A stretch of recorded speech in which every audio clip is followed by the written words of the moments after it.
Adolescência é geralmente aquela fase que os pais mais temem viver com seus filhos.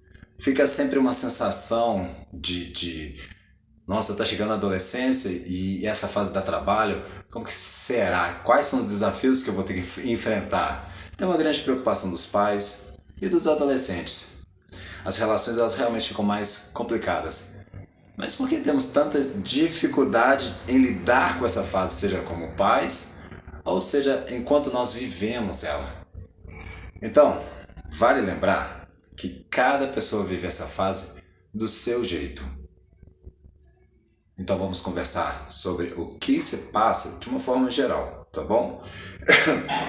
Todo adolescente quer alguém que escute profundamente, isso é muito importante para se entender melhor. Claro que todo mundo quer isso, mas vale pensar o seguinte: na adolescência você está mais confuso, inseguro e sente isso tudo de uma forma muito intensa, mais do que todas as outras fases da sua vida. Então, por isso é muito importante entender o que esse adolescente está vivendo, para que possa existir essa escuta e compreensão profunda, mais do que com empatia. Vamos começar a entender as idades. Com quantos anos nós somos considerados adolescentes? Segundo a definição jurídica, no Brasil, o Estatuto da Criança e do Adolescente traz a adolescência assim, na faixa etária dos 12 aos 18 anos de idade. Em casos excepcionais, o Estatuto ele é aplicável até os 21 anos de idade. Para a Organização Mundial da Saúde, a OMS, a adolescência começa aos 10 anos e termina aos 19 anos.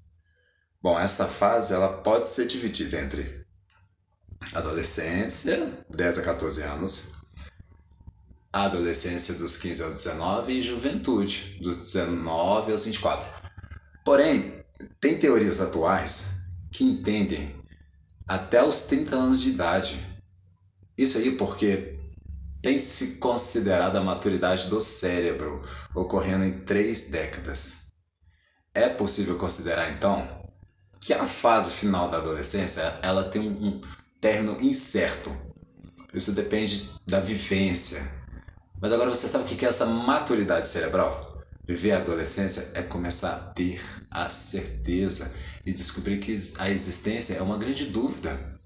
É perceber a maravilhosidade de tudo e a tristeza profunda de ser. É muito extremo, muita intensidade e contrariedade, não é verdade? Então, pois é, a adolescência é uma fase mais intensa, com sentimentos contraditórios. Sabemos que as transformações do corpo são notáveis por causa dos processos hormonais. Isso a gente estuda na escola, a puberdade. Glândulas acordando, crescer pelos, cheiros, né, o estirão, crescimento desengonçado, mudança de voz, espinhas. Mas a gente nem sempre se dá conta da dimensão dessas mudanças no nosso cérebro, porque muda nosso jeito de pensar, sentir e agir. Começamos a ser capazes de pensar de forma abstrata, de fazer deduções, desenvolver uma habilidade de nos colocarmos no lugar do outro de forma mais eficiente e pensar de modo diferente. Então, de crianças dependentes dos pais, passamos a ter uma autonomia de pensamento, mas que ainda não estamos prontos para gerenciar, porque o nosso cérebro ainda está em processo de desenvolvimento, processo de maturidade. Lembra, ainda não somos adultos, é uma fase do desenvolvimento. E com essas transformações, a curiosidade está super ligada, as habilidades sociais começam a ser mais evidentes, mas também as constatações ficam mais intensas, uma capacidade de argumentação muito maior. Então, nessa fase da vida, devemos ser muito maduros para desenvolver a nossa criatividade, começar a processarmos as nossas opiniões e, por outro lado, ainda imaturos para tomar certas tomar decisões. Para entender melhor ainda, vamos falar das emoções. Então pensa comigo, junto com o cérebro em expansão, processando tudo que aprende, pode vir instabilidade emocional, com agressividade, insegurança, ansiedade. A inconstância dessas emoções, elas trazem às vezes crises de riso em grupos e profundas tristezas, isolamento em quarto, gerando confusões e defesa para pessoas não chegarem perto. Essas instabilidades emocionais, em conjunto com a impulsividade, que também é característica de um desenvolvimento cerebral ainda em andamento, traz uma dificuldade de autocontrole, de planejamento, de tomada de decisões.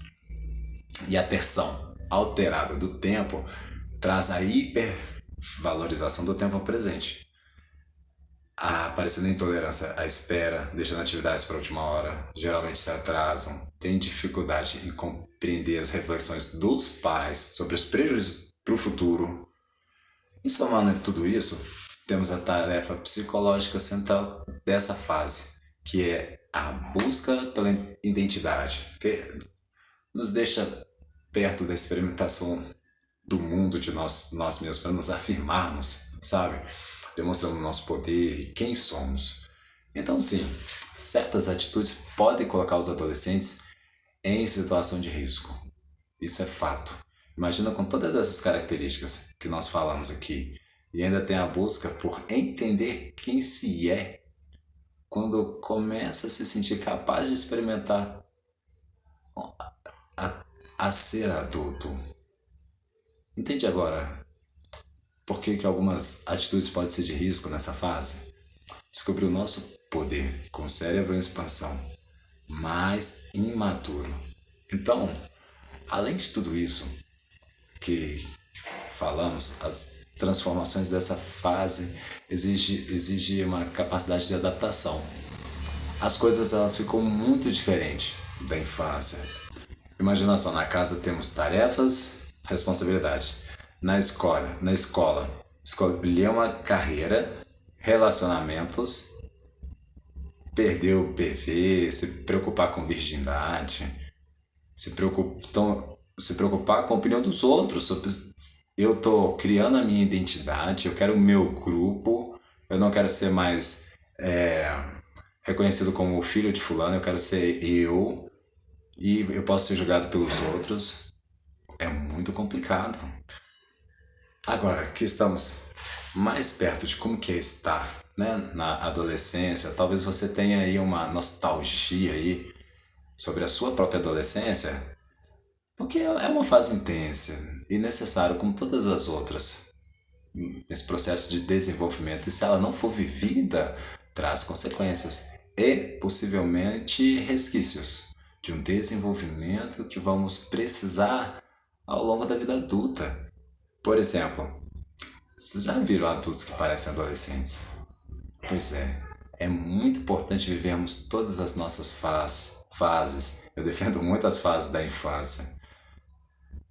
Então vamos descobrindo o que um adolescente precisa viver. Nós já percebemos que ser adolescente é descobrir o mundo, arriscar e construir assim a sua própria imagem, a sua identidade.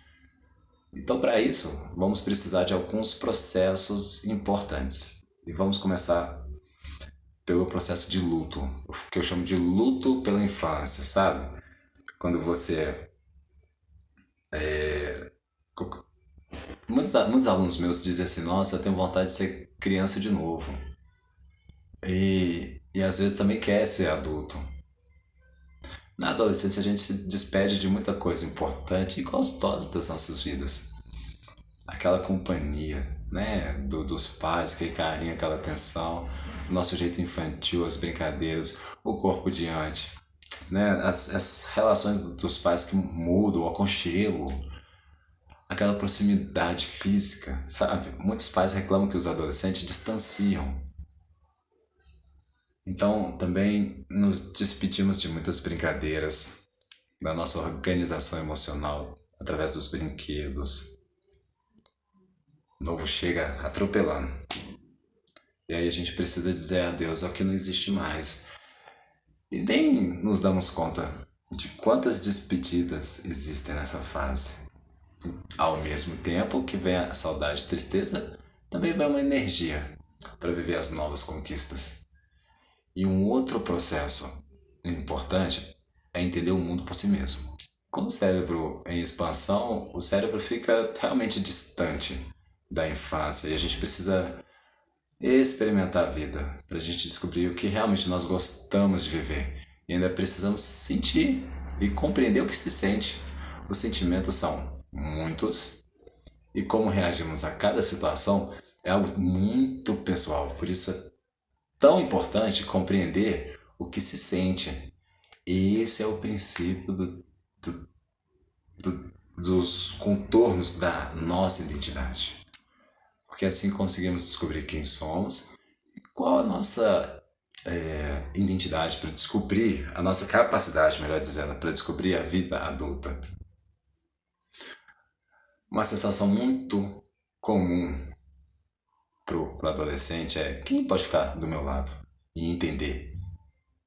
E assim formam os grupos, tribos, clãs, gangues e todas as denominações dadas ao longo dos tempo, né? Aos adolescentes que se juntam por afinidades e buscam construir sua identidade em conjunto, pessoas pelas quais se sentem compreendidos, aceitos, protegidos e fortalecidos nas suas características. Então, ver tudo isso sozinho é angustiante. E por isso, nesse processo, é fundamental ter bases orientadoras e pessoas de referência. Relações de confiança com pessoas que já passaram por essa fase sem julgar, sabe? E algumas vezes, até os ídolos podem desempenhar esse papel na vida dos adolescentes. Não é à toa que é a fase em que geralmente somos fãs de alguém, né? Ou pegamos alguém de referência. Agora pensando enquanto pais, vocês que são pais, nós quando chegamos na adolescência, né? Os pais, né, da infância não existem mais. Eles eram heróis e passaram a ser pessoas com defeitos reais. É preciso então construir uma nova relação entre pais e filhos. Totalmente diferente. Talvez você pergunte assim, como, né? Como tá do lado de uma pessoa tão intensa, instável? Você tem tanta coisa para fazer, trabalho, suas obrigações, manter as coisas dentro de casa. Eu acredito em alguns pontos que eu vou apresentar agora para a gente refletir sobre essas relações. O primeiro de tudo é transparência na comunicação. Muitas vezes exigimos dos adolescentes mais do que ele compreende ou consegue fazer. E é bem verdade que eles se portam como se conseguissem. Afinal, eles estão treinando afirmações de si mesmos. E muitos professores confundem isso porque vê os adolescentes grandes, mas eles parecem adultos, mas eles estão em processo. A nossa comunicação tem que ser clara sobre o que nós esperamos deles. Muitos problemas acontecem por não entendermos o que o outro está querendo dizer e porque não nos fazemos entendidos também. Paciência. A pessoa nessa fase perde a paciência com ela mesma. Imagina com quem está do lado. Então, ela não é mais uma criança, mas também não é adulto. Por isso precisamos ter paciência para compreender o que ela pode estar entendendo e sentindo, que pode ser bem confuso e mudar do nada. Então, vamos lá, sem julgamentos. Os julgamentos morais não têm vez na relação com os adolescentes. Eles estão em expansão, questionando tudo e experimentando tudo da vida. Então, não vão conversar de forma aberta com alguém que julga a sua forma de ser em construção. Sem defesas. Os adolescentes eles podem ser intensos no que diz respeito a você, mas você não precisa se defender de um adolescente. Você já passou por essa fase e sabe que é possível existirem juntos. Para isso, esteja seguro você de si mesmo, para que a outra pessoa não abale. Principalmente alguém que está desenvolvendo a sua própria identidade. A vontade de construir juntos. Esteja certo. Esteja certa de que um adolescente vai te mostrar um lado que você não sabia. Ou ainda não pensou, afinal. Vocês são gerações diferentes, vocês têm tribos diferentes. Eles podem ser inovadores nas coisas que você vem fazendo de um jeito meio ultrapassado. E ao mesmo tempo, você, enquanto adulto, já viveu muito, tem experiência e sabe e pode ensinar muito para ele. Imagina então o que podem construir juntos. Liberdade para deixar a pessoa ser o que descobrir, sem expectativa. E essa pode ser a parte mais difícil para os pais, porque a identidade que os seus filhos vai descobrir é a identidade dele e a gente não sabe. Essa resposta não precisa vir com base nas expectativas. A curiosidade por tudo que seu filho está descobrindo é a sua maior aliada. Então, com isso tudo, você como responsável por esse adolescente segue sendo autoridade e por isso segue sendo o principal orientador do seu filho, da sua filha no seu desenvolvimento. Apesar de ser um papel de cuidado, pode ser cheio de empatia e é preciso consideração, respeito, como a gente tem falado aqui. A adolescência, como as outras fases de desenvolvimento humano, tem tudo para ser um momento incrível das nossas vidas. Mas sabemos, né? Ainda mais que essa fase ela pode não ser fácil. E você não precisa passar sozinho por isso. Nem enquanto pai, mãe, nem enquanto adolescente. Nós estamos aqui para poder ajudar você nesse processo de desenvolvimento. Se você for adolescente, psicoterapia pode te ajudar, psicólogo, terapia, tá?